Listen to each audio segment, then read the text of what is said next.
telah bersedia hadir di rumah saya ini yang kecil, yang sempit. Ya, sekali lagi terima kasih udah meluangkan waktunya untuk kemari. Ya, saya tidak bisa membalasnya, semoga Allah yang membalasnya dengan pahala yang berlipat ganda. Amin, amin ya rabbal alamin. Dan saya juga memohon maaf, mungkin kiranya dalam penyambutannya mungkin ada yang kurang, mungkin dalam makanannya juga ada rasa kurang garamnya, saya juga mohon maaf. Mungkin ini saya mengundang Ustadz Tri Widya Sandika.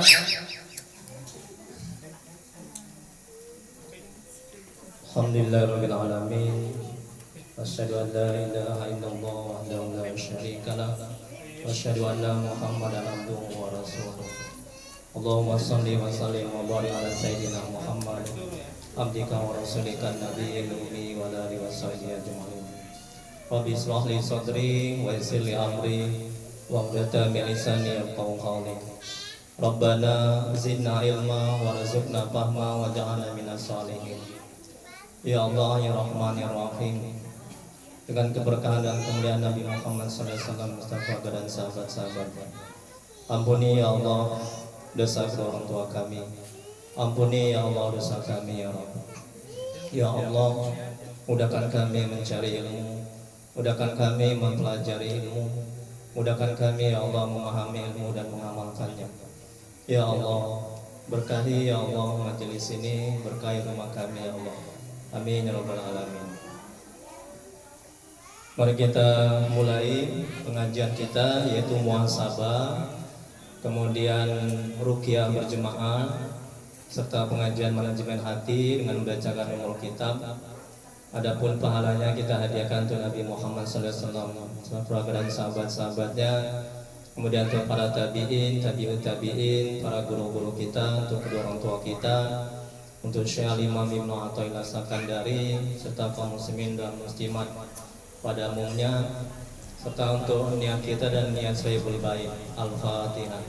A'udzubillahi minasyaitonir rajim. Bismillahirrahmanirrahim.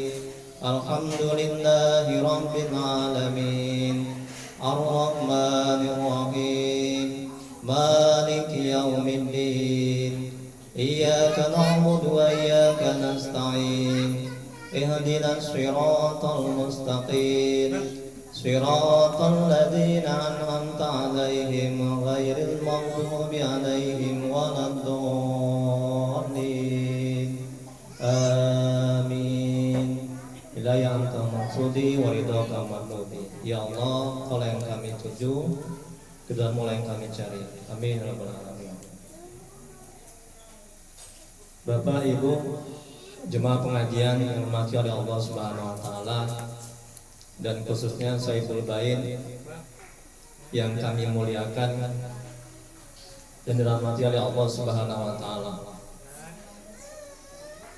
Baik, terlebih dahulu sebelum kita masuk muhasabah, kemudian diikuti oleh ruqyah hati berjemaah, ya, serta kajian manajemen hati, ya. Saya perkenalkan, mungkin tadi sudah diperkenalkan tadi ya sama Sahibul Bait, ya. Nah, jadi nama saya itu Tri Widya Sandika SSM Hum, ya. Jadi S2 saya dari Unimed, dan saya dosen tetap UIN, dosen terbaik 2009, santri Alamin Madura, mengajar Al-Quran, Iqra, Ruqyah, dan bahasa Inggris. Saya juga ada FB ya, Facebook, kemudian Instagram, YouTube. Nah, silakan ibu bapak bisa di like, share, and subscribe ya YouTube saya. Ini saya juga saya masukkan ke YouTube untuk dakwah ya. Nah, kemudian setiap seminggu sekali ada pengajian di rumah saya. Itu bisa datang gratis setelah sholat maghrib. Itu pengajian tasawuf ya, manajemen hati, kita pakai kitab Al-Hikam. Kemudian sebulan sekali itu ada ruqyah berjemaah juga gratis. Jadi ada ruqyah, ada muhasabah, kemudian ruqyah berjemaah dan manajemen hati, itu sebulan sekali. Nah itu tanggalnya saya umumkan di grup WA. Nah jadi ibu bapak bisa masukkan ke nomor saya ini, nanti biar saya masukkan ke grup WA saya, ya WhatsApp saya. Nama grupnya manajemen hati. Nah, jadi saya sharekan di grup itu tanggal kapan ruqyah berjemaah itu. Ya. Jadi segala macam penyakit insya Allah bisa disembuhkan dengan ruqyah. Nah, jadi ruqyah ini nanti kita baca surat Yasin, ayat kursi 7 kali, Al-Fatihah 7 kali, kemudian Al-Ikhlas 3 kali, Al-Falaq sama An-Nas. Nah, nanti usahakan Pak kalau ada ini ya, air ini nanti untuk ruqyah nanti ya. Jadi masing-masing ada air gelas ini ya. Nah, jadi bisa dibagikan. Nah, kemudian nanti dibuka ininya, tutupnya itu plastiknya. Jadi biar masuk itu air doa itu. Nanti aja ya. Nah, nanti di sesi kedua nanti ruqyah berjemaah. Ada yang bertanya sebelum kita masuk muhasabah tentang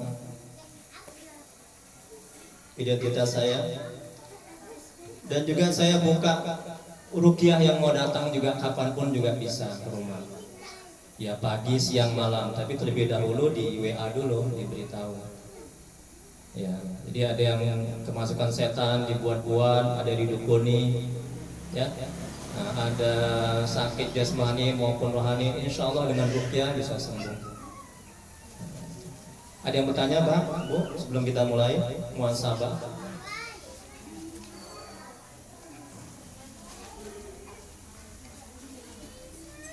Gak ada? Kalau nggak ada, kita mulai ya muhasabah. Jadi saya jelaskan dulu apa itu muhasabah. Jadi saya biasa kalau ngisi pengajian saya dahului dengan muhasabah. Itu sangat penting sekali ya muhasabah ini. Nah, jadi kita dituntut untuk bermuhasabah setiap waktu, setiap hari. Ya.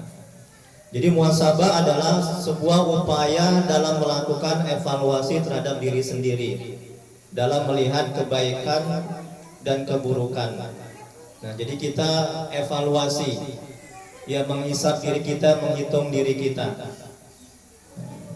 Jadi dosa-dosa yang telah kita lakukan, kalau ada, kalau banyak kita bertobat kepada Allah. Nah, kalau misalnya kita ada kebaikan, kita bersyukur dan kita tingkatkan lagi kebaikan itu. Nah, itulah dia muhasabah. Kemudian evaluasi atau introspeksi diri tersebut terhadap hubungan hamba dengan Allah. Hubungan kita dengan Allah kita evaluasi. Sudah sejauh mana amal ibadah kita? Sudah baik atau masih kurang?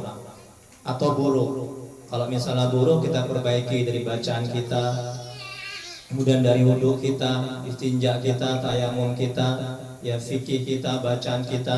Nah, terus kita perbaiki. Nah, jadi dengan muhasabah kita tahu kekurangan kita. Nah, kita renungkan. Nah, kita ingat-ingat, kita evaluasi diri. Ya, kemudian evaluasi atau introspeksi diri tersebut terhadap hubungan hamba dengan Allah, hablum minallah, hubungan manusia dengan manusia. Kalau kita ada menzalimi orang, menyakiti orang, kita bertobat, kita minta maaf kepada orang itu. Kemudian serta hubungan manusia dengan dirinya sendiri atau hablum minan nafs, dengan diri kita. Apakah sudah kita berikan hak-hak diri kita ini, hak mata, ya, hak mulut, hak telinga dan sebagainya. Dalilnya apa? Firman Allah dalam Al-Quran yang artinya, hai orang-orang yang beriman, bertakwalah kepada Allah dan hendaklah setiap diri memperhatikan apa yang telah diperbuatnya untuk hari esok, yaitu akhirat. Dan bertakwalah kepada Allah, sungguhnya Allah Maha mengetahui apa yang kamu kerjakan. Quran Surah Al-Hasr ayat 18. Nih, ya, Allah memerintahkan kita untuk memperhatikan apa yang telah kita perbuat. Itulah dia muhasabah. Itu perintah Allah, ya. Nah, itu. Kemudian berikutnya hadis Nabi Rasulullah SAW bersabda yang artinya orang yang pandai adalah orang yang menghisap atau mengevaluasi dirinya serta beramal untuk kehidupan sesudah kematian. Jadi menghitung, menghisap diri. Sedangkan orang yang lemah adalah yang dirinya mengikuti hawa nafsunya serta berangan-angan terhadap Allah Subhanahu wa taala. Hadis riwayat Imam Tirmizi. Kemudian berikutnya ulama Umar bin Khattab, semoga Allah merahmati dan meridainya, pernah berkata, hisablah diri kalian sebelum kalian dihisab, dan timbanglah diri kalian sebelum kalian ditimbang. Karena lebih mudah bagi kalian menghisab diri kalian hari ini daripada besok hari kiamat. Jadi kalau kita banyak menghisab muhasabah di dunia, nanti akan ringan hisab kita di akhirat. Makanya Bu, banyak menghisab muhasabah di dunia, ya. Nah, itu.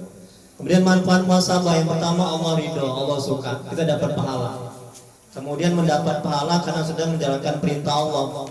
Jadi muhasabah ini perintah Allah, ya. Nah, itu. Kemudian yang kedua, manfaat muhasabah termotivasi untuk memperbaiki dan meningkatkan amal ibadah.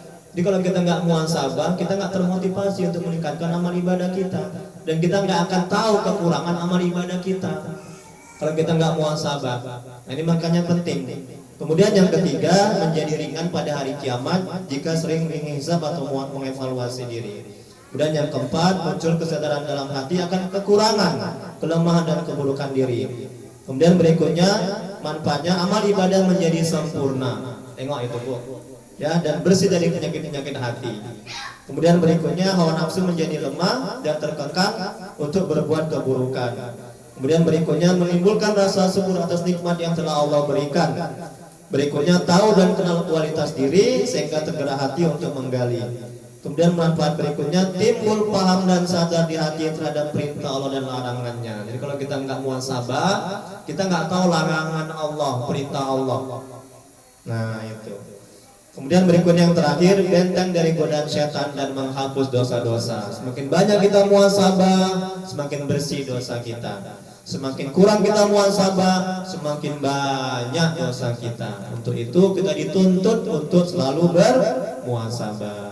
Ada pertanyaan Pak, Bu, sebelum kita mulai? Nanti kita tundukkan kepala, tolong renungkan setiap kalimat-kalimat yang saya sampaikan, ya.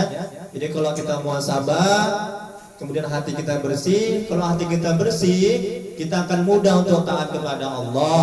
Kita akan mudah khusyuk dalam ibadah, ya. Kemudian kita terhindar dari godaan setan dan hawa nafsu. Itu buah dari muhasabah, sehingga hati kita bersih. Ada pertanyaan Bu, Pak? Silakan sebelum kita mulai.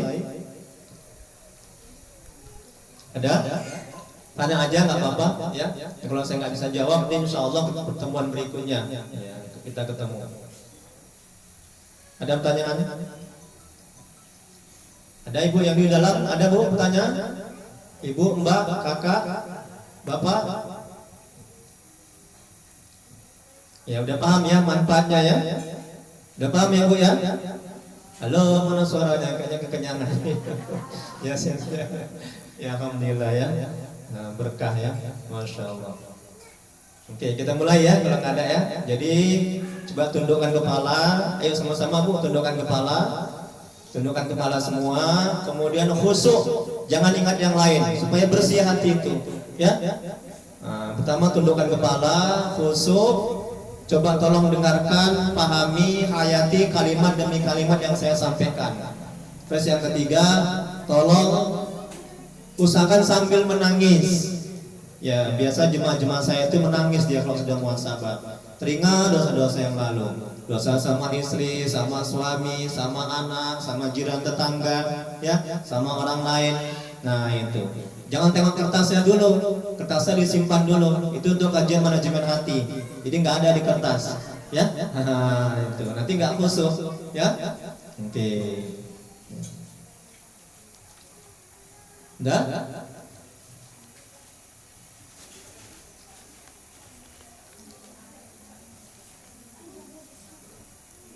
Tadi Pak apa tadi kemana? Pak Juanda. Ya, kita tunggu sebentar ya. Sambil menunggu Pak Juanda, mungkin ada yang bertanya, silakan.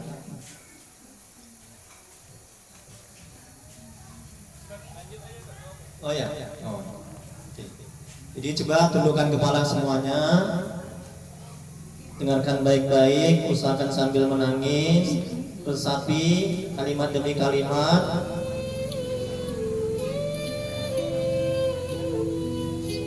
Tundukkan kepala semua. Usahakan sambil menangis, resapi kalimat demi kalimat, berjanji tidak mengulangi lagi dosa-dosa yang telah lalu. Kalaupun mau merem silakan merem biar nggak terganggu. Khusyuk, konsentrasi.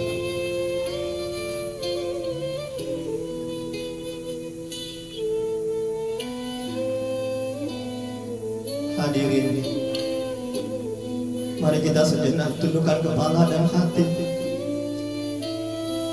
Hari berganti hari, semakin dekat dengan akhir hayat kita. Mau tidak mau, akan datang suatu saat hidup ini akan berakhir. Entah berapa lama lagi umur yang tersisa. Mungkin ada di antara kita masih tinggal beberapa tahun, bulan, atau hari. Atau mungkin ada di antara kita pertemuan ini adalah pertemuan yang terakhir. Allah sudah menetapkan kapan kita akan pulang bila azal sudah tiba. Tidak bisa diakhirkan atau dibajukan walau sesaat. Hadirin, bila suatu saat malaikat menjemput kita, tidak ada sesuatu pun yang dapat mencegahnya. Bila saatnya tiba, apakah kita benar-benar siap dicabut nyawa kita? Bila saatnya tiba, apakah dosa-dosa kita sudah diampuni? Apakah orang tua kita ridho saat kita sakaratul maut? Apakah orang-orang yang kita zolimi, kita sakiti, dan kita ambil haknya sudah memaafkan kita saat sakaratul maut? Apakah kita sudah minta maaf kepada orang tua kita?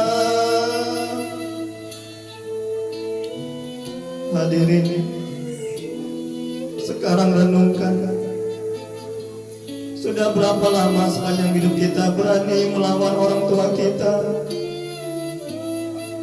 Sudah berapa lama sepanjang hidup kita berani membentak dan berlaku kasar kepada orang tua kita?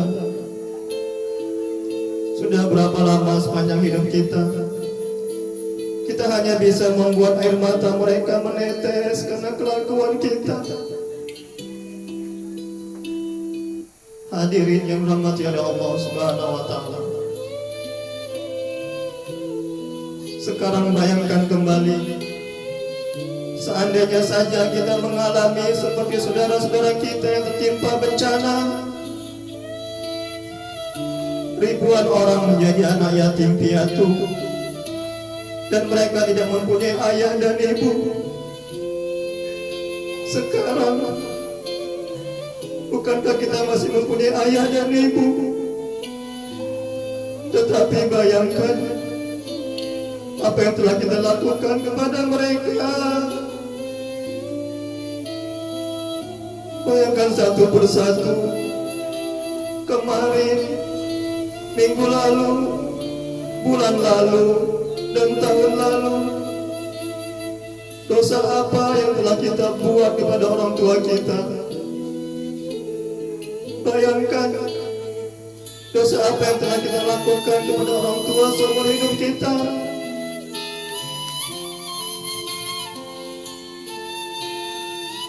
Hadirin, lupakah kita selama 9 bulan berada di dalam kandungan ibu kita dan dibawa kemanapun kita pergi? Lupakah kita selama 9 bulan berada di dalam kandungan ibu kita? Ia tidak pernah mengeluh. Bayangkan pada saat-saat itu betapa berat perjuangan ibu kita. Hadirin,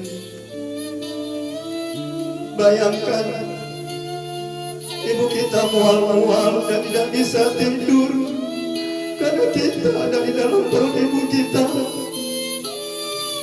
Bahkan ibu kita setiap malam berdoa agar kita selamat dan menjadi anak yang soleh dan soleha. Betapa pengasih dan penyayangnya orang tua kita. Hadirin yang dirahmati oleh Allah, bayangkan setelah 9 bulan kita di dalam kandungan ibu kita, ia pun berjuang untuk melahirkan kita dengan bersimbah darah dan terasa sakit yang amat sangat.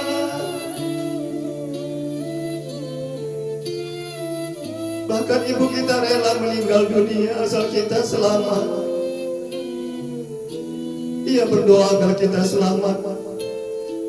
Ayah kita pun begitu tegang dan khawatir. Ia pun memanjatkan doa agar kita selamat. Ketika kita lahir selamat, ibu dan bapak kita mengucapkan rasa syukur kepada Allah. Ibu dan bapak kita selalu terbangun di tengah malam karena kita menangis. Mereka tidak pernah istirahat dengan baik dan sempurna karena menjaga kita. Kemudian orang tua mengajari kita berjalan, dan mereka tidak pernah meminta balas atas jasa-jasa yang telah mereka berikan dengan tulus kepada kita. Hadirin, sekarang bayangkan setelah apa yang telah mereka berikan dengan tulus, tetapi kita malah membalasnya dengan berlaku kasar, menganiaya, membentak, menghina dan durhaka kepada orang tua kita.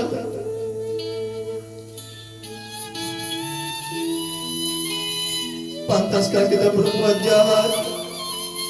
Pantaskah kita berbuat buruk? Pantaskah kita berbuat zalim kepada orang tua yang sudah banyak berjasa kepada kita? Sudah berapa lama kita membuat orang tua kita menderita dan meneteskan air mata?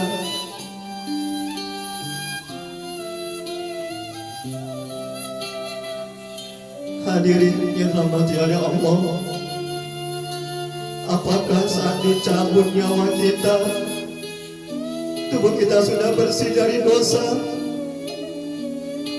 Apakah lisan kita bisa menyebut nama Allah saat nyawa dicabut?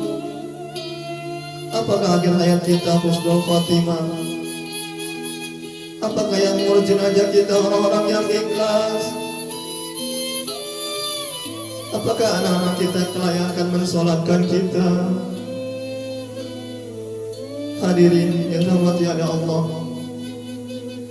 kenanglah ketika tubuh ini sudah menjadi mayat, tubuh ini sudah dingin dan kaku. Kalau kita sudah mati, tidak ada amal yang bisa kita lakukan. Waktu kita diusung menuju kuburan, tidak ada yang kita bawa selain kain kafan. Liang lahat untuk kita sudah tersedia. Kita dimiringkan ke kiblat, kain kafan di wajah dibuka, lalu ditutup papan di sekitar tubuh kita, gelap dan sendiri. Tidak lama tanah menimbun kita. Orang-orang yang kita cintai beberapa saat berada di atas kuburan kita,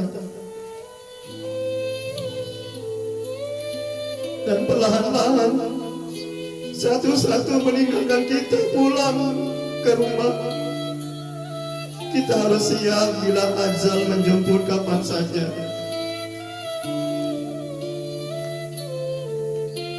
Hadirin yang dirahmati Allah Subhanahu wa Ta'ala,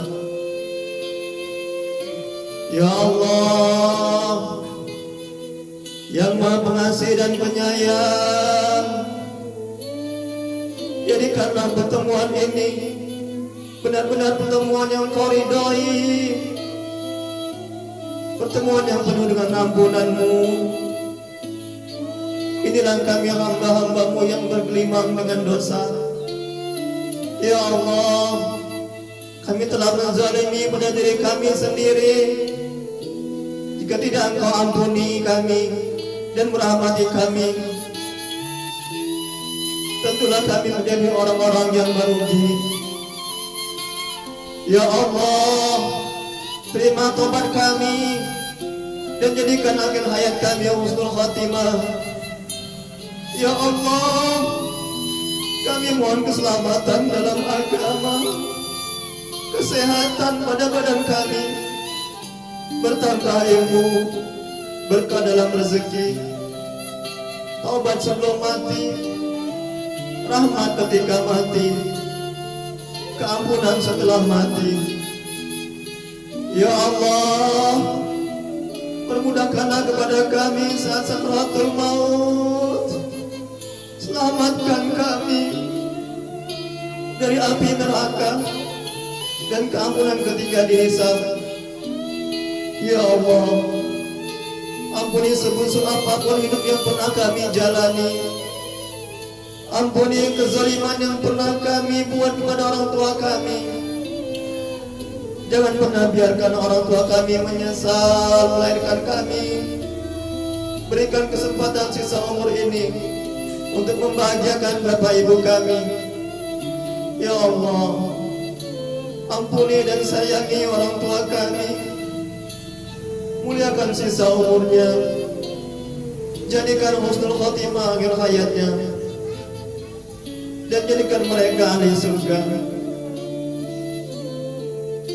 Ya Allah, ampuni guru-guru kami yang menjadi jalan kami bisa dekat dan mengenalmu.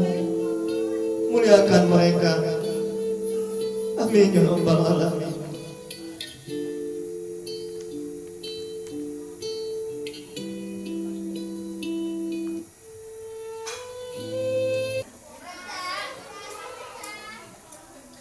Saya ulangi lagi tadi dari ruqyah dari Auf bin Malik Asy-Syajai berkata, dahulu kami meruqyah di masa jahiliyah dan kami bertanya, wahai Rasulullah, bagaimana pendapatmu? Rasulullah SAW bersabda, perlihatkan padaku ruqyah kalian tidak apa-apa dengan ruqyah jika tidak mengandung kemusyrikan. Hadis riwayat Muslim. Kemudian dalil Al-Quran, firman Allah dalam Al-Quran yang artinya, dan kami turunkan dari Al-Quran suatu yang menjadi penawar. Jadi Al-Quran ini adalah obat, syifa, ya, penyembuh. Nah, itu. Dan rahmat bagi orang-orang yang beriman. Dan Al-Quran itu tidaklah menambah kepada orang-orang yang zalim selain kerugian. Quran Surah Al-Isra ayat 82. Dan Imam Nawawi mengatakan, semoga Allah merahmati dan meridainya, berkata, dan sungguh telah dinukil adanya ijma' bolehnya ruqyah dengan ayat-ayat dan kalimat zikrullah. Jadi boleh ya ruqyah dengan kalimat-kalimat Allah. Nah, kemudian coba gua pahami dan renungkan, kalau ada aja satu aja di antara ciri 25 ciri orang yang butuh diruqyah. Nah, ya. 25 ciri orang yang butuh diruqyah. Nah, coba diresapi, diingat-ingat. Kalau ada salah satu dari 25 ini, maka ibu bapak butuh diruqyah. Berarti ada jinnya. Nah, ya. Dalam tubuh kita ini ada korin jenis jin dan juga ada korin jenis malaikat di hati. Jadi kalau kita banyak keburukannya, maka yang membisikkan korin dari jenis jin, membisikkan keburukan. Kalau kita banyak taatnya, maka yang membisikkan adalah korin dari jenis malaikat. Nah, coba perhatikan 25 ciri orang yang butuh diruqyah. Yang pertama, malas beribadah dan taat kepada Allah. Itu butuh diruqyah. Malas beribadah dan malas taat kepada Allah. Coba Pak Bu renungkan, kita malas nggak beribadah? Kalau kita malas, butuh diruqyah itu. Nah, itu jin yang lebih dominan dalam tubuhnya itu, bukan malaikat. Setan masuk itu. Kalau kita nggak sholat, langsung itu setan masuk. Kemudian jin itu menguasai tubuh kita. Ini tolong dipahami. Dia mulai sekarang tobat, sholat. Kalau hidup kita nggak mau sengsara menderita, ya Pak ya, ya Bu ya. Nah itu ya.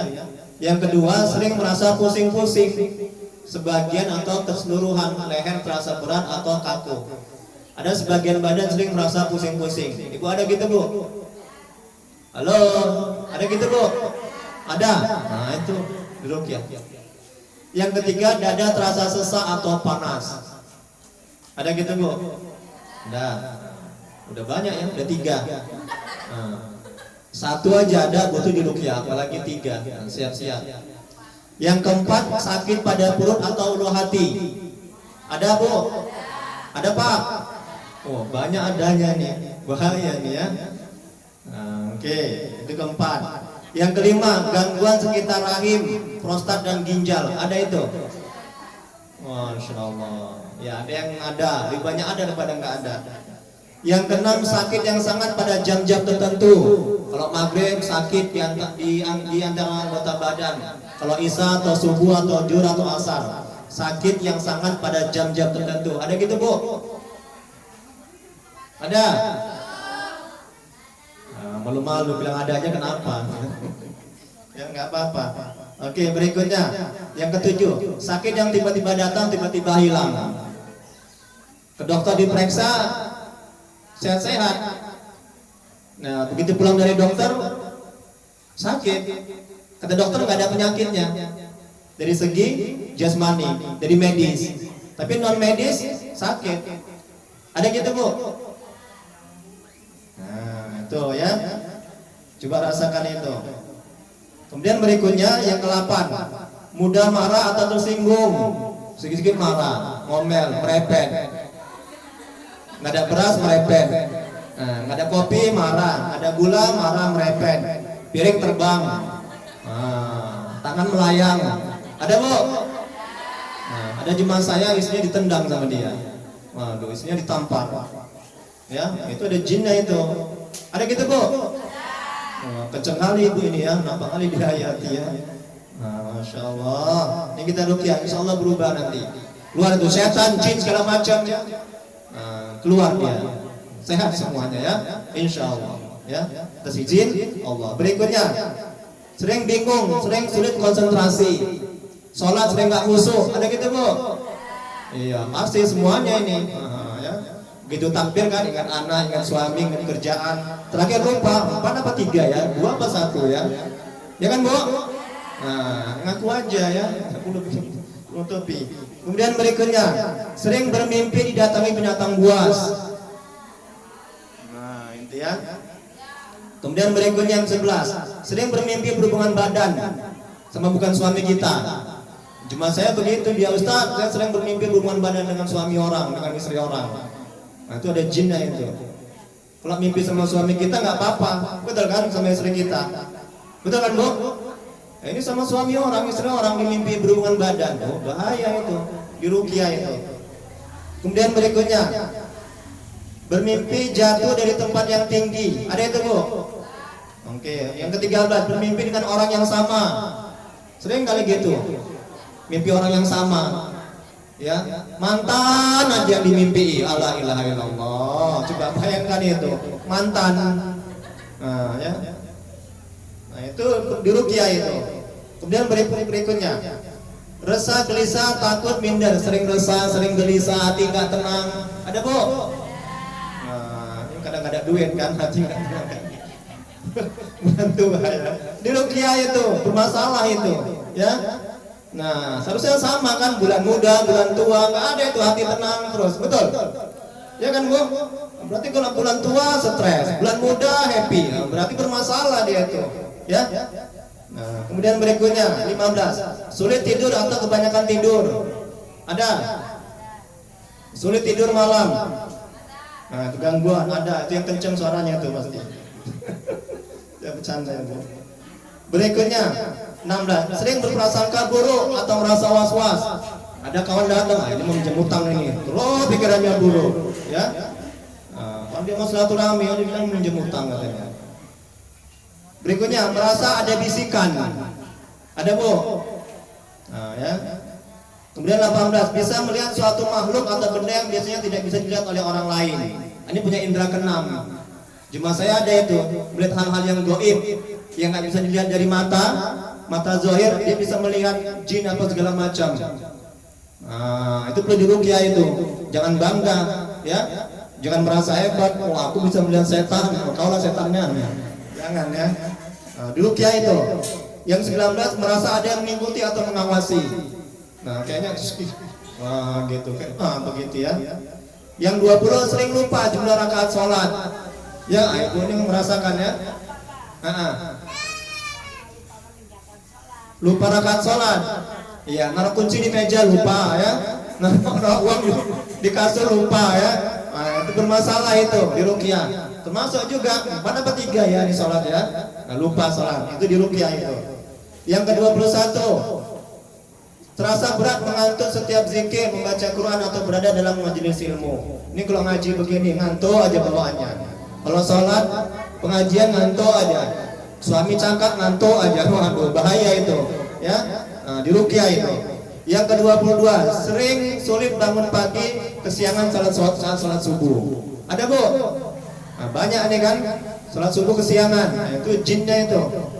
Yang ke-23 terhalang rezeki, sering gagal dalam berusaha atau mencari nafkah. Cari kerja susah aja, cari rezeki susah aja, gagal aja. Nah, itu ada jinnya itu. Di ruqyah. Ya. Yang ke-24 terhalang jodohnya. Nah, gagal aja cari jodoh. Ada gitu bu, ibu belum udah dapet jodoh ya. Ada mbak lainnya kakak. Ada mbak. Nah, yang cari jodoh gagal aja di ruqyah. Ya bu ya. Nah, ibu mbak ini udah dapet jodoh. Udah jodoh ya, alhamdulillah kalau udah ada kan. Nah, okay. Yang terakhir 25 merasa tidak nyaman di kamar atau di rumah yang ditempati. Ya, sering itu jin itu di kamar. Saya sering meruqyah rumah yang kosong. Alhamdulillah rumah ini juga sudah saya ruqyah ini. Ya, rumah yang kosong seringnya di kamar itu ada jin, itu di ruqyah. Ya. Nanti hari ini kalau ada gangguan-gangguan di kamar atau di kamar mandi, sisanya coba dipercikan di kamar ya yang ada jinnya itu. Kayak jemaah saya itu kalau dia mau tidur diganggu sama jinnya itu, kayak mau dicekek, dia gondorwo. Nah, itu dicekek begitu. Maka saya ruqyah alhamdulillah udah enggak ada lagi jinnya ya. Nanti di ruqyah dipercikan di kamar itu, dibacakan sholawat Allahumma sholli ala sayyidina Muhammad, Allahumma sholli ala sayyidina Muhammad. Ya, nanti disisai sedikit kalau rumahnya ada jinnya, kalau sering diganggu. Ya bu? Halo, ya bu? Oke, sekarang kita mulai. Ya. Nah, nanti ketika di ruqyah pejamkan mata. Jangan ingat yang lain-lain. Kalau ingat yang lain nanti bu kemasukan nanti. Biasanya bukan nakut-nakuti. Ya. Nah, pejamkan mata. Ya. Serius, konsentrasi. Ya. Ikhlas karena Allah. Insya Allah Allah sembuhkan. Kalau nggak yakin, kalau nggak ikhlas Allah nggak akan sembuhkan. Sampai mati nanti gitu aja nanti. Ya. Nggak tenang, sengsara, menderita, stres, diganggu sama jin itu. Ya, pejamkan mata nanti, ikhlas karena Allah, mengharap ridha Allah. Dan nah, nanti setiap hembusan napas sebutkan Allah. Tarik napas, hembuskan Allah. Dalam hati aja. Tarik napas pelan, Allah. Tarik napas pelan, hembuskan Allah. Sampai saya suruh berhenti, baru berhenti zikir. Paham bu? Pak? Bisa ini? Itu yang kedua. Yang ketiga, nanti kalau ada reaksinya, entah muntah-muntah atau menggelepar, jangan takut, jangan nakut-nakuti. Ya, ada juga yang muntah darah itu pasien saya. Ada yang keluar kawat dari kakinya, ada yang keluar rambut. Dia dibuna-bunai sama dukun dia. Nah, kenapa? Jangan takut bu, kenapa bu? Ya. Oh, sak pipis. Ya kencing dulu lah yang kencing ya, jangan nanti itu kencing-kencing nanti duduk ya. Ya. Dan, nah itu ya tarik nafas, pejamkan mata, hembuskan Allah. Ya nikmat lezat kalau yang ada jinnya. Kalau ada jinnya itulah dia reaksinya, dia akan menggelepar, dia akan menggetar, dia akan keringat dingin, dia akan muntah-muntah. Ya, tapi jangan takut, itu proses. Salah satu ciri jinnya itu keluar. Nah, salah satu proses kesembuhan. Udah pernah lihat orang di ruqyah di TV, Bu? Belum pernah? Udah ya? Nah, di sini juga pernah di ruqyah. Belum? Oh, nampak muka-mukanya ya, muka-muka jin ya. Enggak bercanda ya. Oke. Sekarang pejamkan mata. Ada pertanyaan sebelum kita mulai? Silakan. Nah, ada tanya? Ah ya, gimana Bu? Silakan. Siapa tadi Ibu yang tanya? Siapa Bu? Kalau apa nih tolong coba pastikan ini mic-nya biar kuat. Adik tolong dekatkan mic-nya tadi Bu, ada yang tanya. Nah ini tolong. Ada yang dengerin. Tolong kasih. Biar lain dengar. Tunggu bentar, sabar Bu ya, gantian sama Ibu itu. Ya, silakan Bu. Assalamualaikum warahmatullahi wabarakatuh. Warahmatullahi wabarakatuh. Jadi Ustaz, tapi kalau seandainya diruqyah, kalau bereaksi, jadi teruskan aja gitu, diamkan aja. Ya, oke. Bagus ya tanyaannya. Nah, kalau misalnya bereaksi di ruqyah, nah diamkan aja kawannya yang bereaksi itu. Nanti akan sadar sendiri. Tapi kalau dia ngamuk-ngamuk, saya minta tolonglah bagi yang tetangganya sebelahnya. Takutnya mukul pula dia kan? Karena saya pernah mau dipukul, ditumbuk sama ibu-ibu, sama oma-oma. Nah, karena jinnya itu kuat kali dalam tubuhnya. Ya, mau ditumbuk, mau ditendang. Ah, itu. Jadi jin dalam tubuh itu kuat kali. Nah, untung ada yang megang 2 orang tangannya. Nah, jadi kalau misalnya bereaksi, kalau nggak fatal kali reaksinya, diamkan aja, biarkan aja. Nanti dia akan sadar sendiri. Tapi kalau fatal sampai mau memukul, tolong tetangganya yang sebelah itu memegangi. Nggak apa-apa lah korban, ya. Nah, dia nggak diruqyah, insya Allah nanti entah bulan depan kita jumpa lagi, ya. Nah, kita ruqyah lagi, ya. Nah, jadi tolong menolong, ya gitu ya Bu ya, jawabannya ya. Nah, karena nanti fatal, karena dia bukan kekuatan dia lagi, ya Bu. Bukan kekuatan dia lagi, kekuatan jin itu dalam tubuhnya itu lebih dahsyat itu. Nah, kalau kena pukul kita, oh bahaya. Ya, makanya dipegang itu tangan.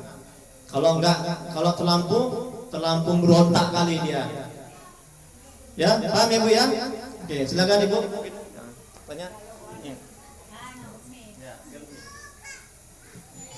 Kalau waktu-waktunya sholat itu waktu-waktunya sholat itu nggak pernah lupa, cuma kalau udah rakaatnya itu tadi kan kata berapa ini tadi ya, 4 apa 3 gitu Pak. Oh gitu.